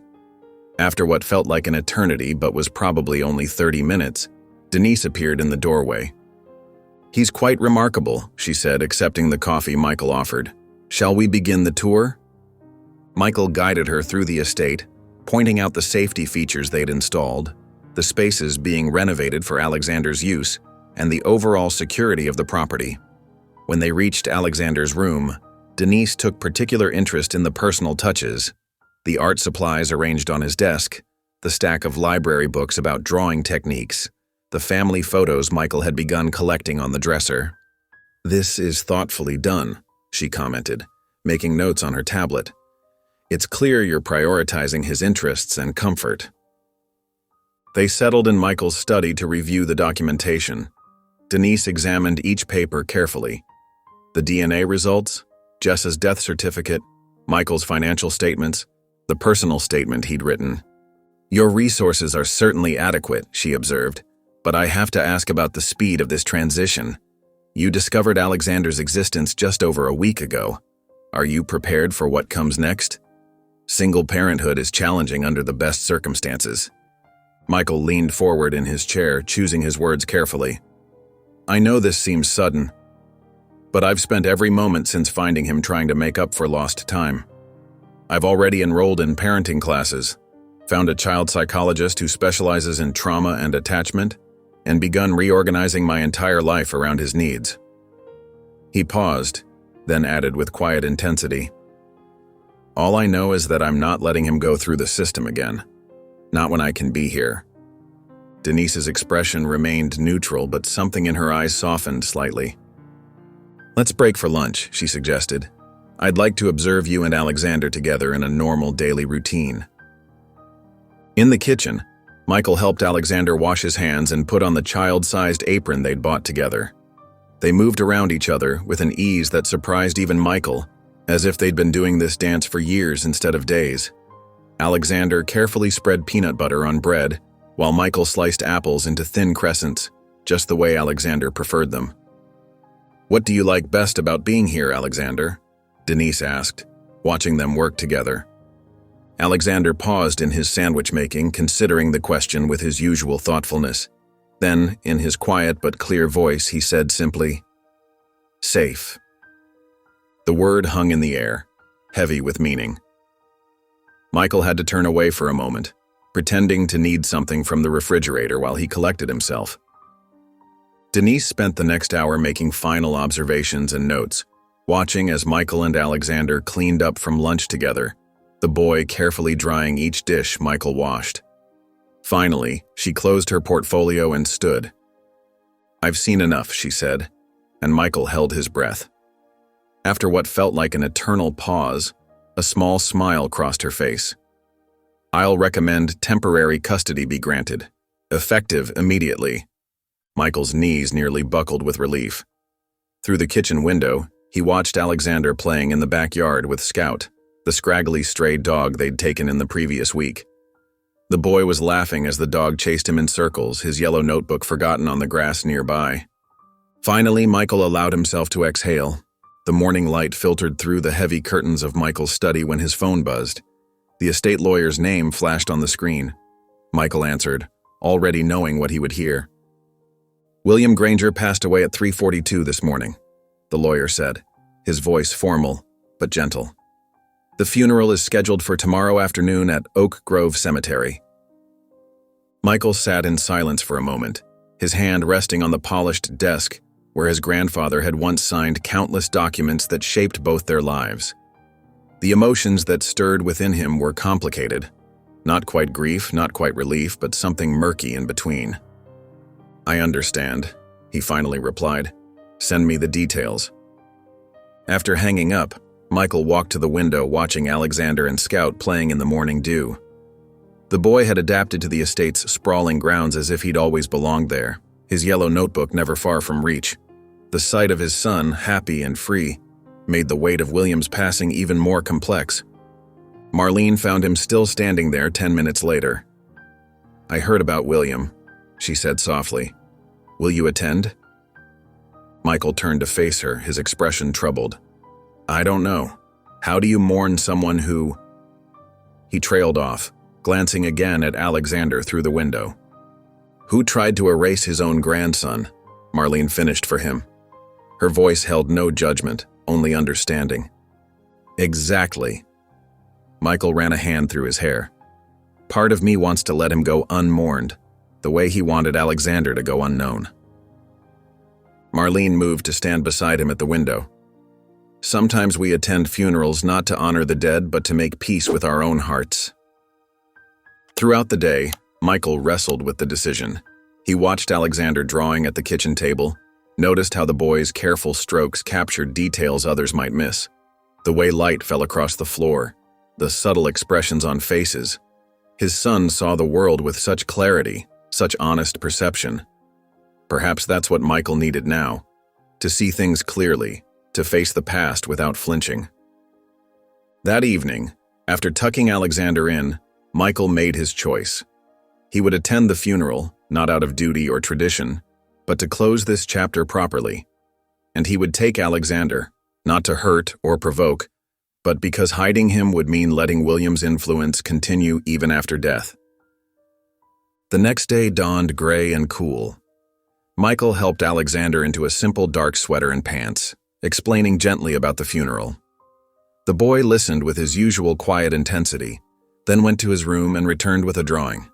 A stark, beautiful sketch of a wilted tree, its roots spreading deep into the earth below.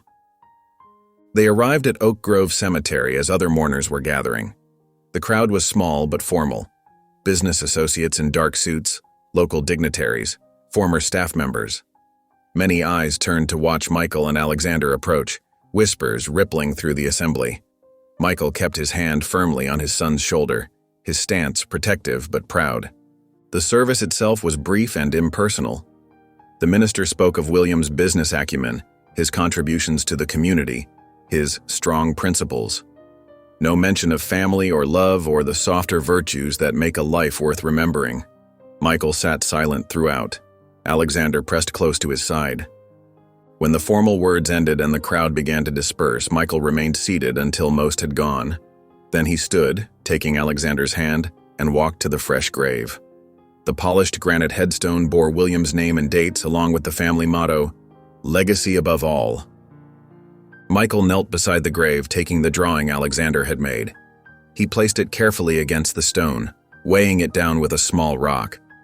The wilted tree seemed to speak volumes, about roots that could strangle as well as sustain, about the weight of secrets buried deep. "No more secrets," Michael whispered, his voice carrying only to the wind and earth. He wasn't sure if he was speaking to William's memory or making a promise to himself and Alexander. They walked back to where Marlene waited with the car. Alexander climbed into the back seat, and Michael joined him, rather than taking his usual place in front. As they drove away from Oak Grove, Alexander's small hand found Michael's larger one, holding on with quiet certainty. Michael gazed out the window at the familiar fields rolling past, land that had been in the Granger family for generations. But now, for the first time, he saw it without the shadow of William's expectations and demands. The future stretched before them, unwritten and free from the weight of old secrets. Alexander's grip tightened slightly and Michael squeezed back, knowing that whatever came next would be shaped by love, not legacy. This was his family now, small and unconventional and perfect in its own way. The afternoon sun cast long shadows across the polished oak floor as Michael and Alexander sorted through decades of accumulated history in the sprawling library. Dust motes danced lazily in the golden light streaming through tall windows while they carefully examined old papers, faded photographs, and leather-bound volumes amid the floor-to-ceiling mahogany shelves that held generations of Granger family memories. The room smelled of aged paper and wood polish, a comforting scent that seemed to whisper stories of the past. Alexander sat cross-legged on the worn Persian rug, his small fingers methodically sorting items into keep or donate piles, with an old soul's patience that made Michael smile, despite the overwhelming task before them. The boy approached each item with quiet reverence, studying photographs of strangers who shared his blood, turning each object over carefully before making his decision. Scout, their newly adopted golden retriever, dozed contentedly nearby, occasionally thumping his tail against the floor when one of them glanced his way. When Michael lifted another cardboard box from a shadowy corner, Alexander suddenly gasped, his eyes widening. The boy held up the yellow notebook they'd discovered when he first arrived at the estate, its worn corners and faded cover glowing softly in the afternoon light. The sight of it sent a jolt of recognition through Michael's chest. "Look what I found," Alexander whispered, his voice filled with wonder. Michael abandoned the dusty box and joined his son on the rug as Alexander traced the notebook's frayed edges reverently, his fingertips gentle against the weathered cover as if touching something sacred. "Can we look inside?" Alexander whispered, his voice barely audible, eyes wide with anticipation and something like hope. "Of course we can, buddy," Michael said softly, settling beside him. "It belongs to us now." They opened it carefully, the binding creaking slightly as they revealed page after page of Jessa's intricate sketches. But there was something more, something they hadn't noticed during their first discovery. Messages written in her flowing script, deliberately left for her unborn child. The handwriting was delicate yet confident, curving across corners and margins of the drawings. "My little artist," one note read beside a sketch of a foal in a sunlit meadow. "I feel you moving inside me when I draw. Sometimes I think you're dancing to the rhythm of my pencil. I think you'll love it too." Michael's vision blurred as they turned to another page and read, "I hope you get to draw with someone who sees the world the way you do. Someone who understands that sometimes colors and shapes say more than words ever could." The ache in his chest intensified as he realized she had been writing about a future he had almost missed. They discovered more notes throughout the pages, each one revealing another piece of Jessa's heart and her deepest wishes for the child she would never meet.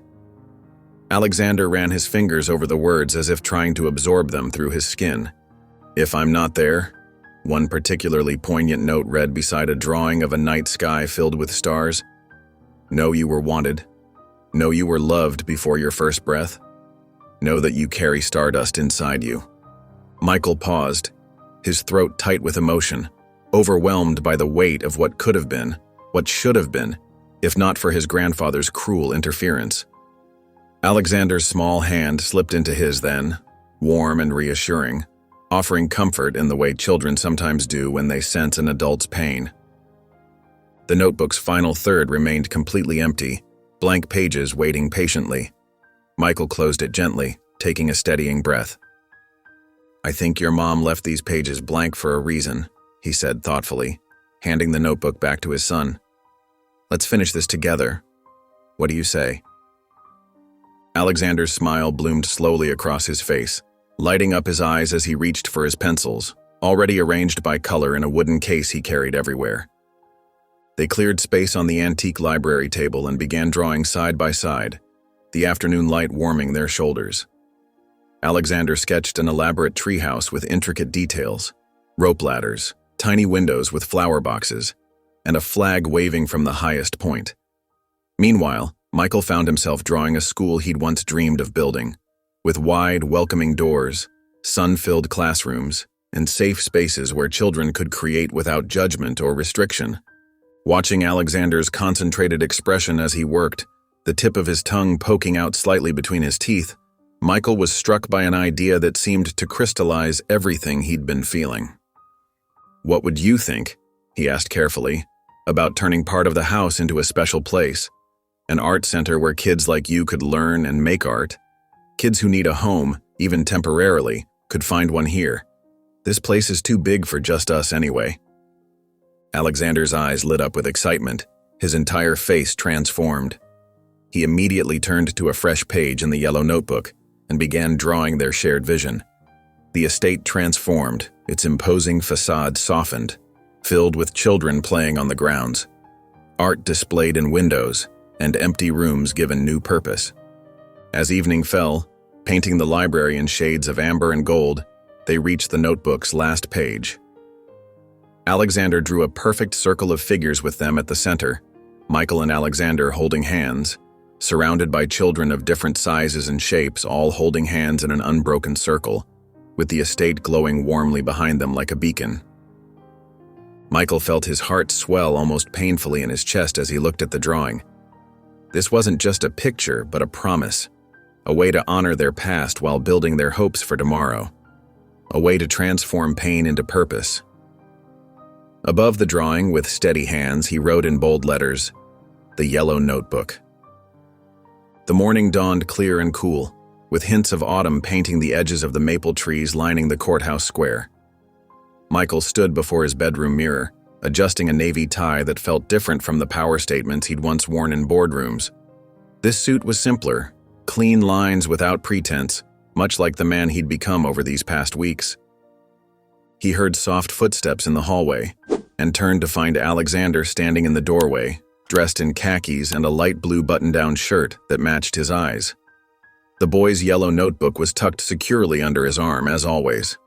"You look very handsome," Michael said, kneeling to straighten Alexander's collar. His son's face was serious, but calm. They'd talked about this day, about what it meant. Alexander understood that this was the final step in making their family official in the eyes of the law. Marlene had made them a proper breakfast, eggs, toast, and fresh fruit, but neither could eat much. The anticipation hung in the air like morning mist.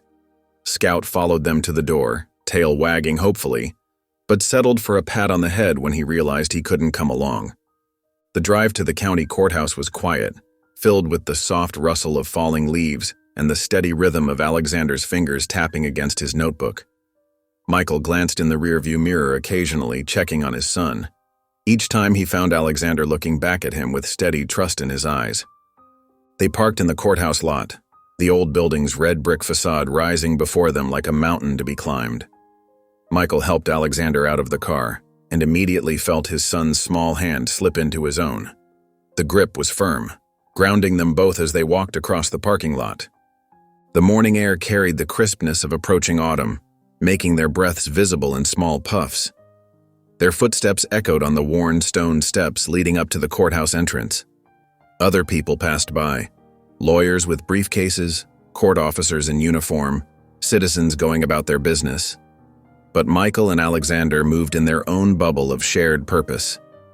Inside, they found their way to the correct courtroom, guided by signs and Michael's lawyer who met them in the hallway.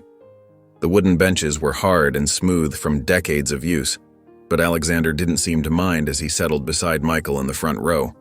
Denise Caro sat nearby, offering them an encouraging smile. The courtroom itself felt both grand and intimate, with high ceilings and tall windows that let in strips of morning light.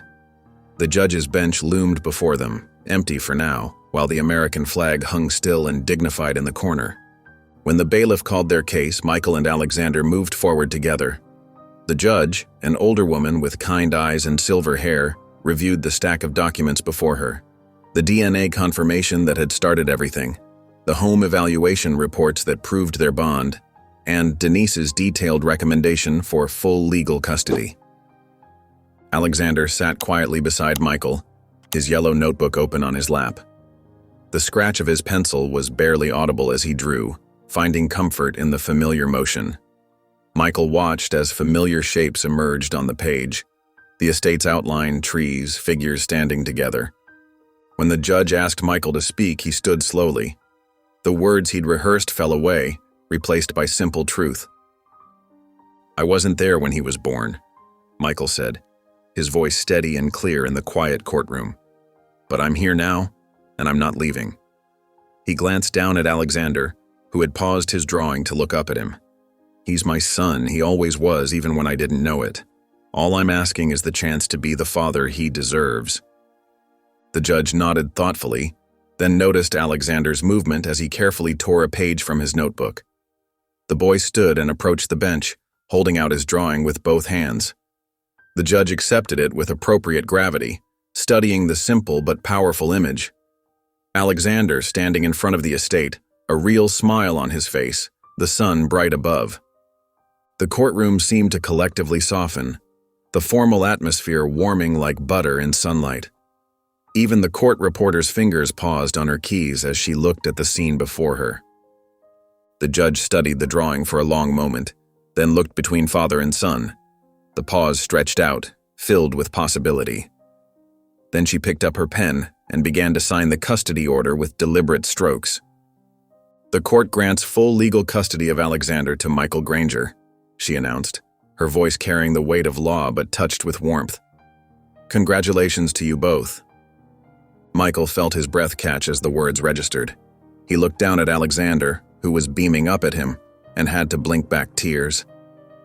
They gathered their things, the yellow notebook, Michael's suit jacket, the official papers their lawyer handed them, and walked out of the courtroom together. The hallway seemed brighter somehow, the morning sun streaming through tall windows and painting everything in shades of gold. As they pushed through the heavy courthouse doors into the crisp autumn air, Michael couldn't contain his joy any longer. He swept Alexander up into his arms, holding him close as his son wrapped small arms around his neck. "We did it, Dad," Alexander whispered against his shoulder, his voice full of quiet triumph. Michael held him tighter, feeling the weight of his son in his arms, the warmth of the sun on his face, and the absolute rightness of this moment. His smile was radiant as he replied, "Yeah, we really did." 2 months passed like a gentle breeze through the transformed Granger estate. The East Wing, once a testament to faded grandeur, now sparkled with fresh paint and new purpose. Wide windows caught the morning light, making the cream-colored walls glow. Banners fluttered between the estate's iconic white columns, proudly declaring, "The Yellow Notebook, Grand Opening," in warm golden letters that seemed to dance in the autumn sunshine. Michael stood on the front steps, his hands clasped behind his back to hide their slight trembling. He wore a casual blazer over a light sweater, comfortable clothes that spoke of accessibility rather than authority.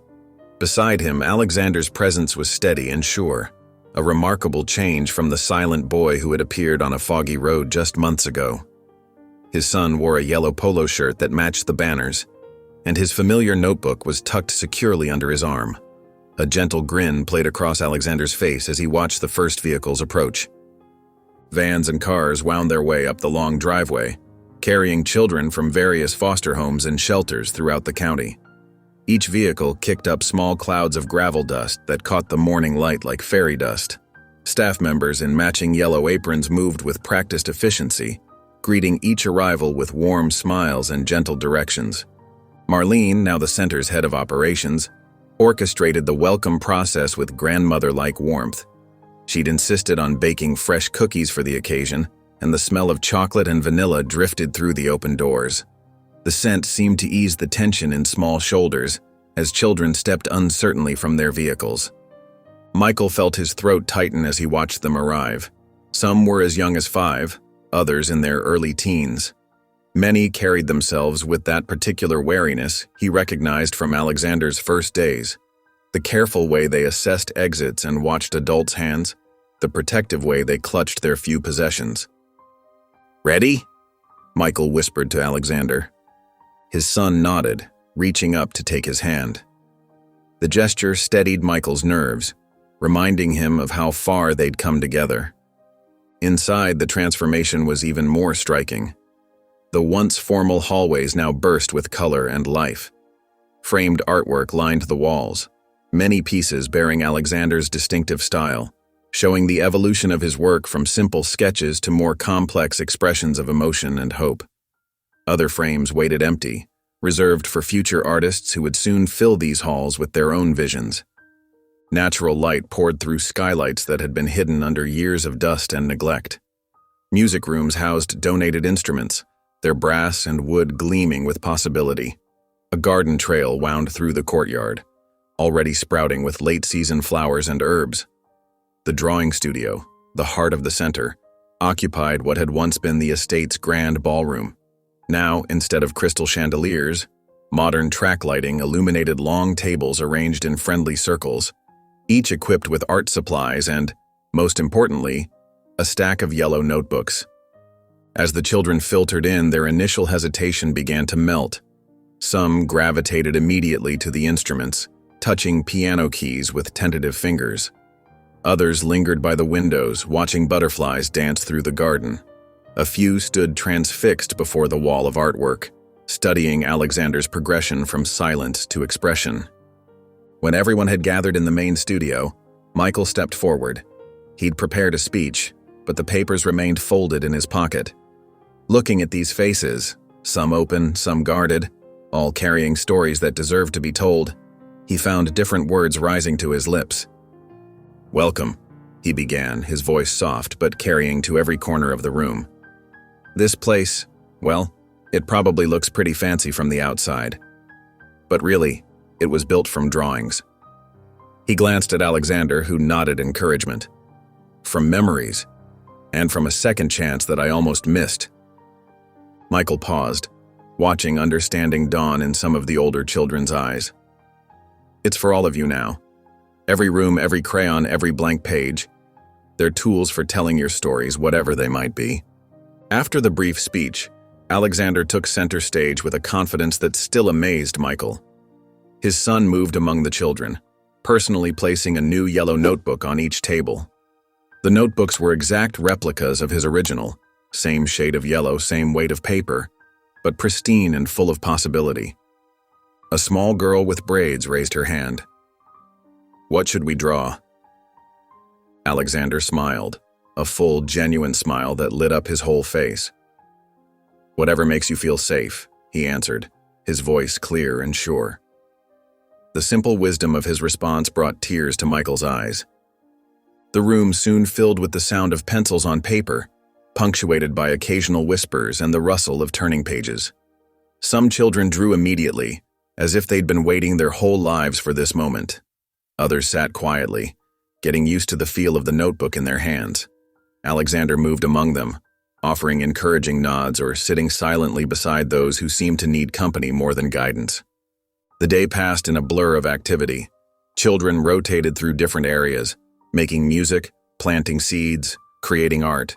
Each one left with their own yellow notebook, many already containing their first drawings.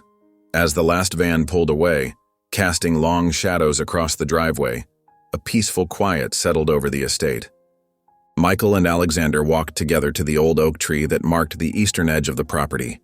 Its branches spread wide above them, leaves beginning to turn gold at the edges. They sat in the soft grass, each holding a fresh notebook.